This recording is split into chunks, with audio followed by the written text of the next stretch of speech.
In the decaying core of downtown Los Angeles, the Cecil Hotel rises like a tombstone, its halls soaked in sorrow, its history stitched with madness and death.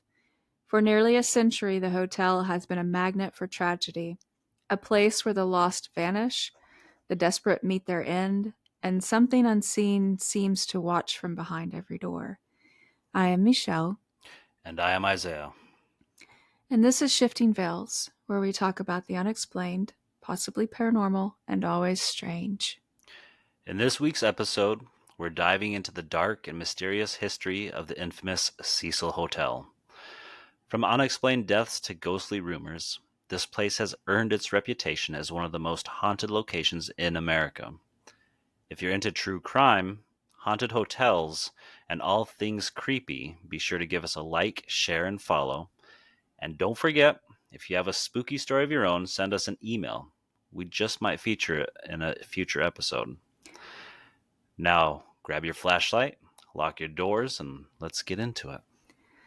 The Cecil Hotel has long been plagued by a string of misfortunes so grim and uncanny that its reputation for the macabre stands virtually unmatched.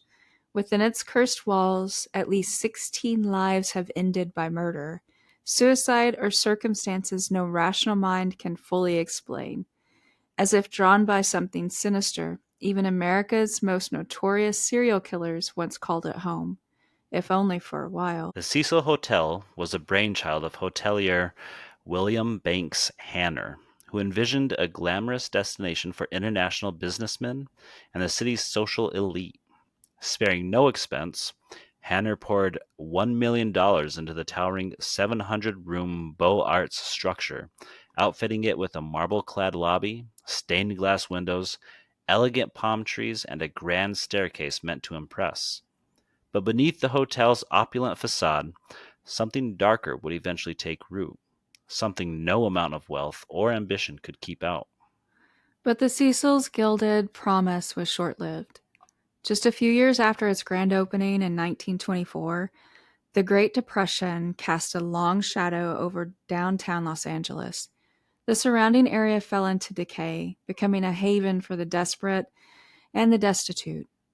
As fortunes crumbled, so too did the Cecil's prestige. Once a jewel of sophistication, it devolved into a flophouse, its corridors echoing with sorrow, its rooms filled more with silence and suffering than luxury. It was in this darkness that the hotel began to earn its chilling legacy. As the years wore on, the Cecil's grandeur faded into ruin, and the hotel became a grim refuge for junkies, runaways, and those society had left behind. Its once beautiful halls now served as a backdrop for desperation and decay. But worse still was the darkness that took root within. The Cecil soon became synonymous not just with hardship, but with violence and death. Its name became a whispered warning, a place where terrible things happened behind closed doors, and often without explanation. The 1930s marked the beginning of the Cecil Hotel's descent into infamy.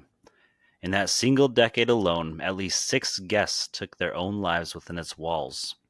Some swallowed poison in silence, others turned guns on themselves or opened their own throats in acts of despair. More than one plunged from the upper floors, their bodies discovered broken on the unforgiving pavement below.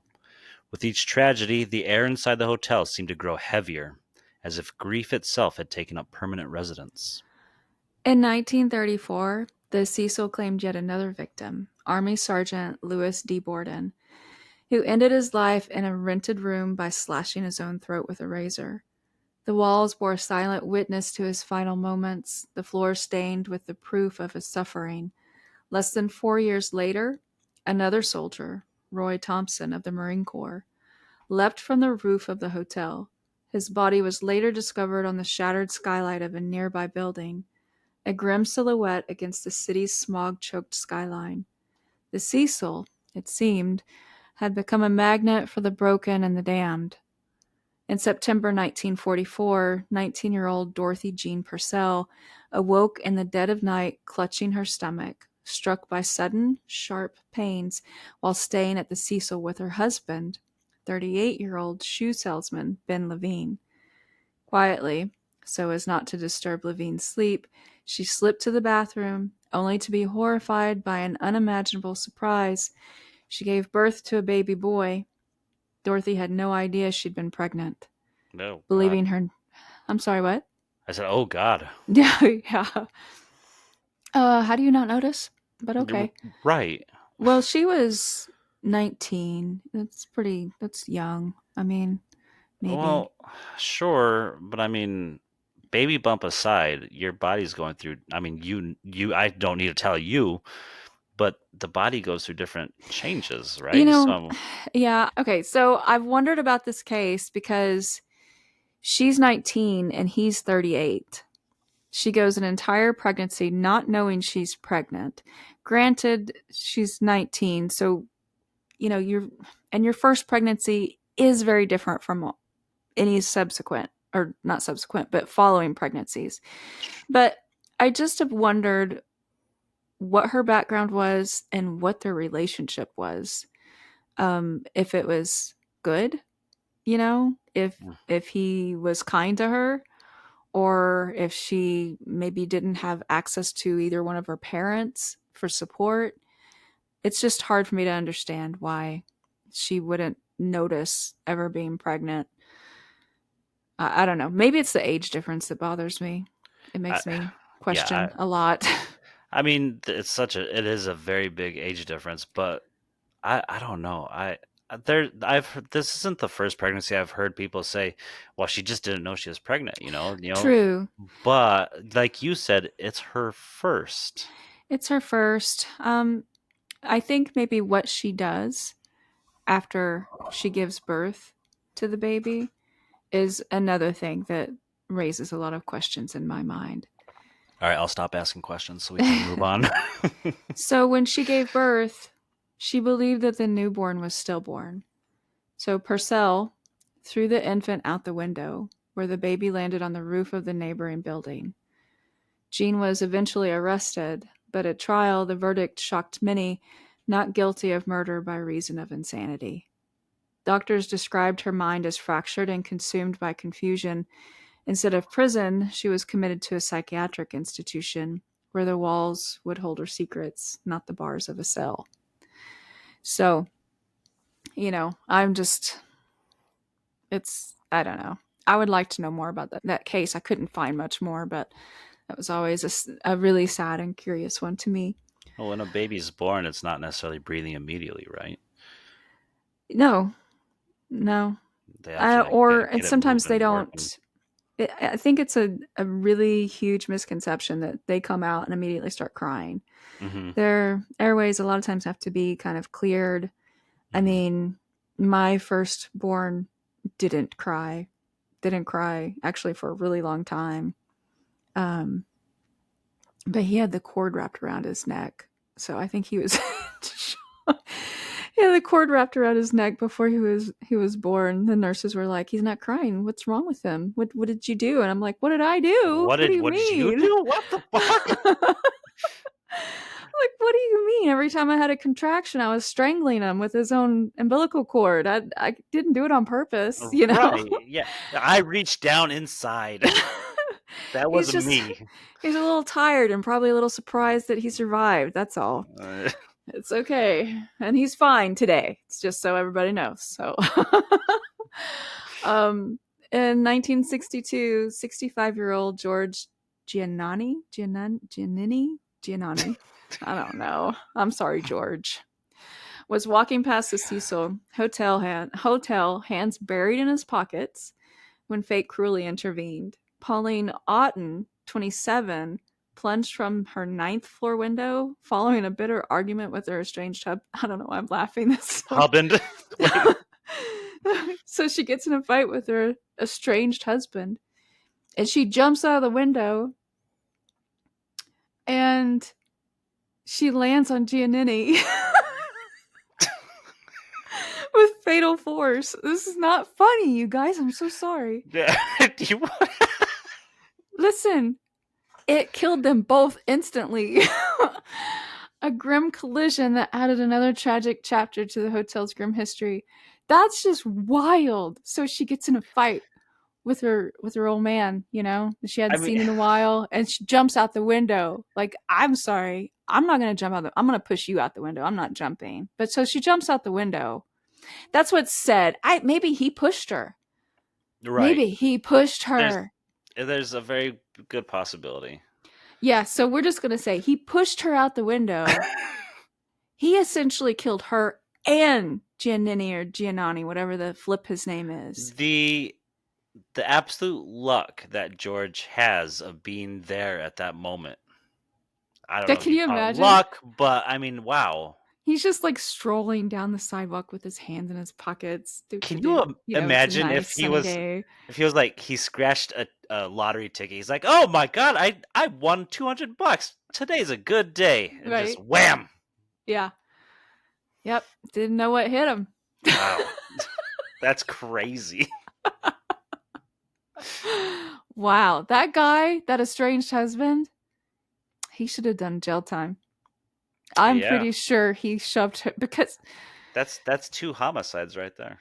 it is. I mean, what kind of so what? The police questioned him. He's like, I don't know. We got in a fight. She got mad and jumped out. Right. That seems so weird, right? And the police believed him. Oh my god. Okay. Like, I don't know. She just suddenly turned around, opened the window, and just leapt. We were in the middle of talking about what was for dinner. Uh-huh. Yeah, Wow. it seems very odd, very strange. Uh-huh. In the mid 1980s, the Cecil Hotel harbored one of its darkest tenants, Richard Ramirez, the Night Stalker, a brutal murderer responsible for the deaths of at least 13 victims. During much of his terrifying killing spree, Ramirez lived in a room on the hotel's top floor, his presence casting a sinister shadow over the already cursed building. Before turning 26, Ramirez would commit more than a dozen murders and at least 11 sexual assaults in a spree of seemingly random violence that left Southern California gripped by fear. After each murder, Ramirez would discard his blood soaked clothes into the Cecil Hotel's dumpster, then stroll casually through the lobby, either completely naked or clad only in underwear. Can you imagine that? It's like, oh, dude, where's your clothes? What arrogance. How cocky of him. I see what you did there. Ah. But in the lawless chaos that defined the Cecil in the 1980s, his shocking behavior barely raised an eyebrow. At the time, Ramirez scraped together a mere $14 a night to inhabit the Cecil's crumbling halls. Around him, the lifeless bodies of overdose junkies were a grim, familiar sight, found rotting in shadowed alleys or left to fester in the hotel's own grimy corridors. In that cesspool of decay and despair, his blood-soaked existence barely stirred the stagnant air. His crimes were so brutal and remorseless that the court handed him an astonishing 19 death sentences. In 1991, the Cecil Hotel housed another sinister tenant. Australian serial killer Jack Unterweger. I don't think I said that right, but that's what we're going to stick with. Unterweger. Unterweger. There we go. Who strangled his victims, mostly prostitutes, with their own bras. Whispered rumors suggest he deliberately chose the Cecil, drawn by its dark legacy and its infamous connection to Richard Ramirez. I don't know how any of you people that listen to us can take us seriously. Neither one of us can do words very good at all. I hope you at Words, least think we're funny. words, and we laugh at very inappropriate times. Yeah. Yeah, that's still hilarious though. That's Jumps out the windows, killed yeah. Okay, let's move on. that's a nice little perk. Not the window Perk? jumping, not the window Oh, jumping. Us laughing. okay. I was like, dang. Okay. Um, while some of the violence that stained the Cecil Hotel can be traced back to notorious serial killers, many murders that unfolded within its walls remain shrouded in mystery, unsolved, and whispered about in fearful speculation. Goldie Osgood, a local woman known throughout the neighborhood, was discovered dead in her ransacked room at the Cecil.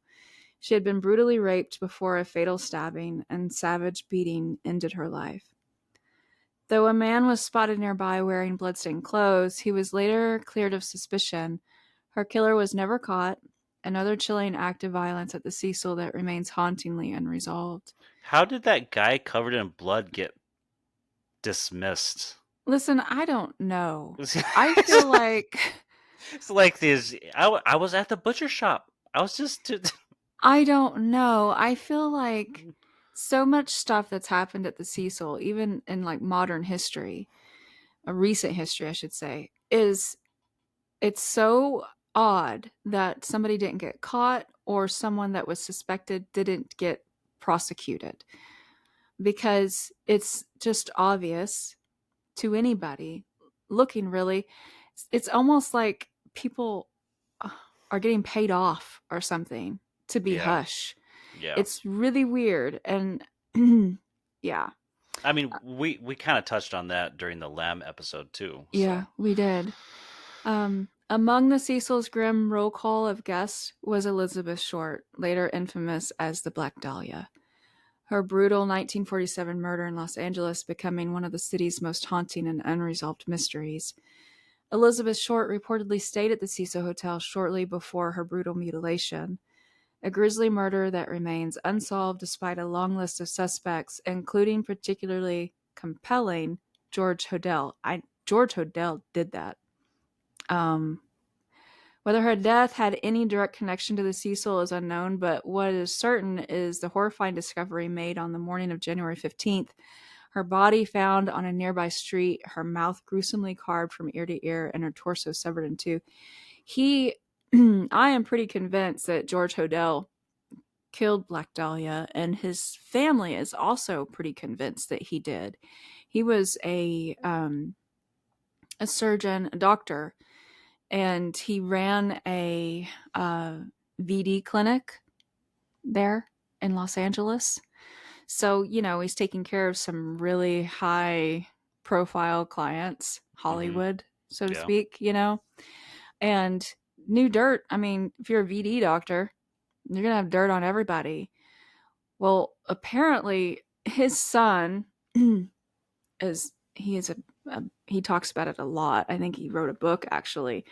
Um, Talks about how uh, he she she was going to rat him out for something, and he had gotten wind of it, came back. He was out of the country, came back into the country, and killed her. And see, what I didn't know, when I was a teenager, I knew about this case, but what I learned just recently, looking into it more, was it wasn't just that she was cut in half at the torso and her face was carved, but she had a chunk of flesh cut out of her thigh hmm, and shoved into her vagina. hmm, She had fecal matter in her stomach. hmm. So She was fed, she right? was fed feces. Yeah. Yeah, And um her anus was dilated, like was big. And they think that that was done like post mortem, but they're yeah, not sure. They did do a rape kit. They didn't find any evidence of rape, but I mean, she had flesh shoved in her vagina. So, right. I mean, by instrumentation, you could say. Um, but that, yeah, she wasn't just that. That's like, I don't know. That's horrific to think that she was held, force fed feces, and I don't know if the flesh was cut out of her thigh before or after. She had all of her blood drained. It's just a freak. That's just a freaky It murder. was a very crazy murder. Absolutely. The way that she was severed had to have been done by someone that had a lot of M- Medical education, knowledge. medical knowledge, Yeah. because there was no bone severed. Um, there's, all the connective tissue is just sliced through, and then there's like this little space in between, like in the spine, where it's just like ligament, and you can cut that.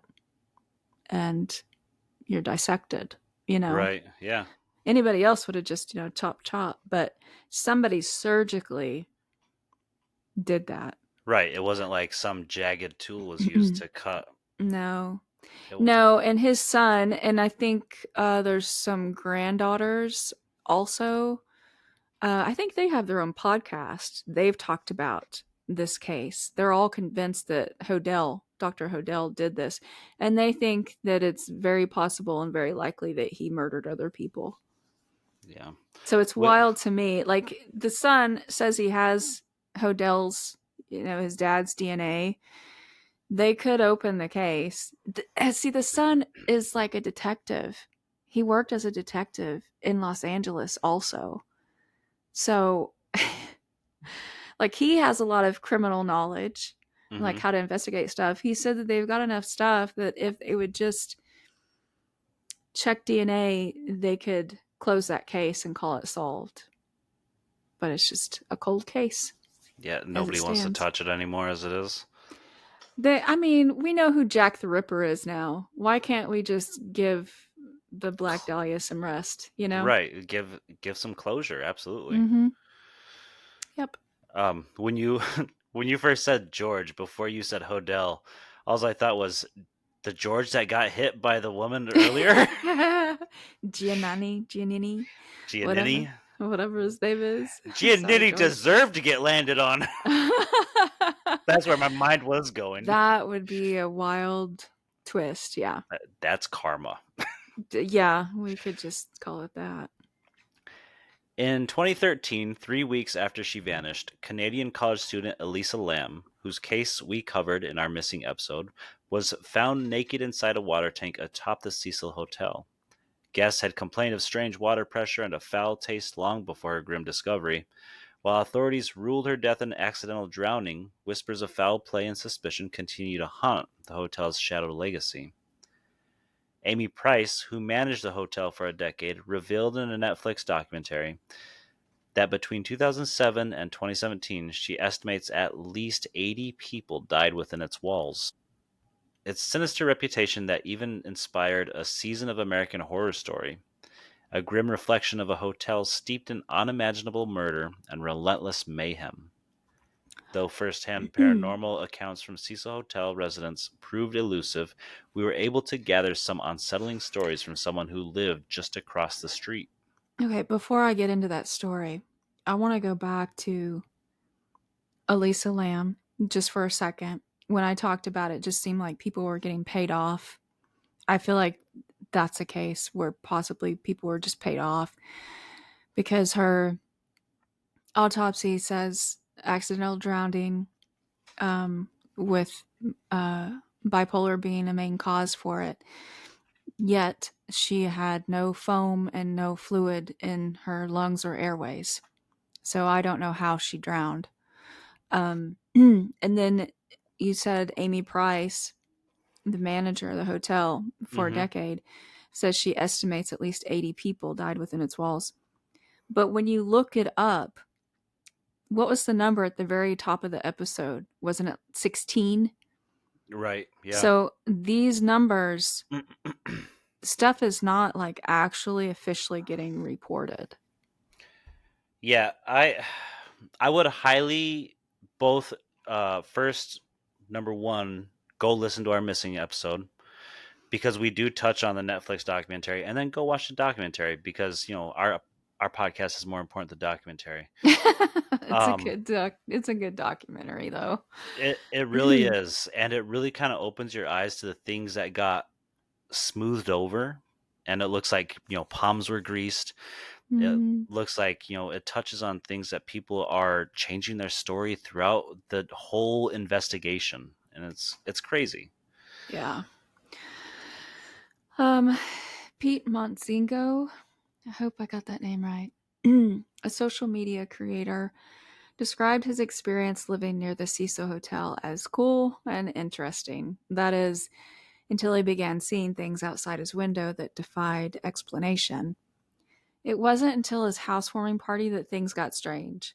His friends asked him why he would live across one of the most haunted places in the world, He had no idea what they meant. He'd never heard of the Cecil until that moment.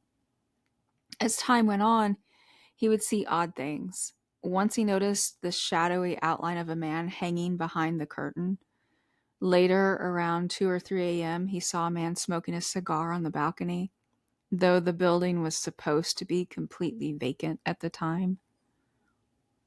Yeah. The shadows.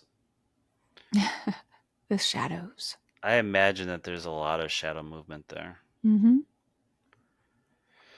He said there were countless strange occurrences, curtains moving on their own, doors creaking open, windows sliding ajar, all unfolding during those odd years when the building was completely empty. Driven by his fascination with the hotel's dark history, he managed to gain entry a few times. First by striking a deal with a guard when the building was closed, and later by befriending a resident after it reopened. Inside those decaying walls, he was met with a heavy, oppressive energy, something sad, odd, and eerily alive.